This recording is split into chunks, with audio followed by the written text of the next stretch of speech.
Silverton to Durango. It looks like a mine. Narrow gauge train. Wednesday, August 17, 2016. About 4:35 o'clock.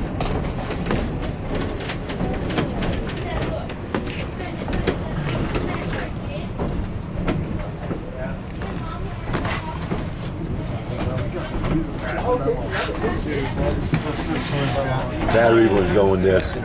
Yeah, let's get that before it does, huh? My goodness. Oh my God, it looks like we're floating right now, doesn't it? You want to move away from the window? Look at how it curved that out. Man. Battery's almost. Oh, here we go again.